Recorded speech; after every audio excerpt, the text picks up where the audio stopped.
Que tal falarmos sobre o peido mais funesto da história universal?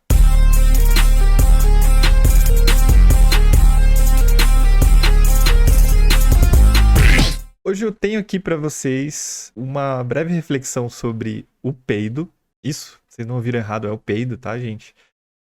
Feita pelo filósofo alemão Peter Sloterdijk, em seu livro Crítica da Razão Cínica, né, que recebe esse nome em paráfrase cínica à obra do Kant, Crítica da Razão Pura, em que nessa segunda parte ele analisa uma série de elementos psicossomáticos. Após falar sobre a bunda, ele vai falar sobre o peido. Como é bem curto, eu gostaria de ler para vocês, porque é muito interessante. Subcapítulo 9, peido. O assunto não tem perdão e a coisa tende a piorar.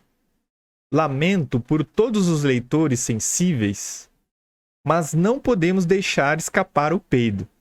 Quem não quiser falar sobre ele deveria se calar a respeito da bunda, que foi o item que ele acabou de falar no tópico anterior. O tema exige, e depois de termos tratado da oralidade, nossa apresentação deve, bem ou mal, percorrer sua fase anal antes de chegar à fase genital. Falar do peido não é difícil na medida em que ele produz um ruído que significa sempre algo nas situações sociais. Quem é testemunha de um peido produz, inevitavelmente, uma interpretação do ruído. O TikTok que o diga, né?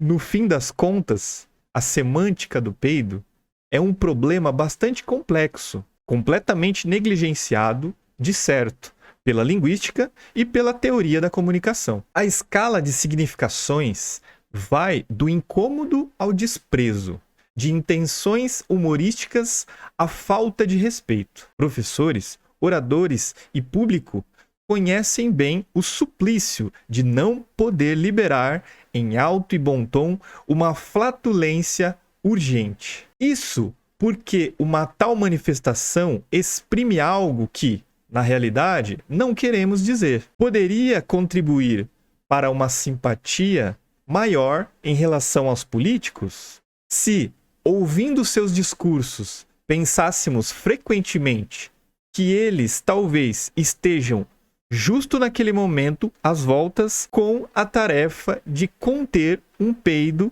que já há algum tempo desejaria interromper seu discurso. Há, de fato, uma conexão entre a arte das formulações vagas e a arte de um vento decente. Ambos são diplomacia. Ele continua. Do ponto de vista semiótico, o peido inclui-se no grupo dos sinais, portanto, dos signos, que não simbolizam nem reproduzem coisa alguma, mas indicam uma circunstância. Quando a locomotiva apita, adverte para sua aproximação e para possíveis perigos. Compreendido como sinal, o peido mostra que o baixo ventre se acha em plena atividade, e isso pode ter consequências fatais naquelas situações em que qualquer alusão a tais regiões é absolutamente indesejável. Ernest Junger observava em seu jornal parisiense, a respeito de sua leitura de Guerra dos Judeus, do historiador Flávio Josefo. E aí ele cita o Ernest Junger. Mais uma vez, encontro-me diante da passagem que descreve o início da agitação em Jerusalém sob Cumanus. Enquanto os judeus se reuniam para a festa dos pães ázimos, os romanos mobilizaram um corpo de infantaria para a parte superior do pórtico do templo a fim de controlar a multidão.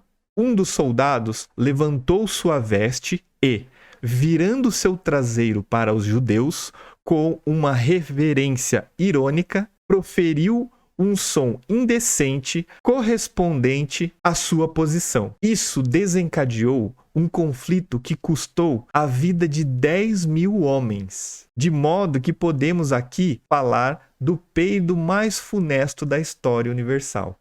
O cinismo do soldado romano que cometeu a blasfêmia de peidar no templo em pura provocação política, encontra seu equivalente no comentário de Junger, que faz a transição para o domínio do cinismo teórico. É com esse cheiro de ironia e cinismo que eu termino esse vídeo, e se preparem que a gente vai ver muitos trechos desse livro do Peter Sloterdijk. Até o próximo vídeo.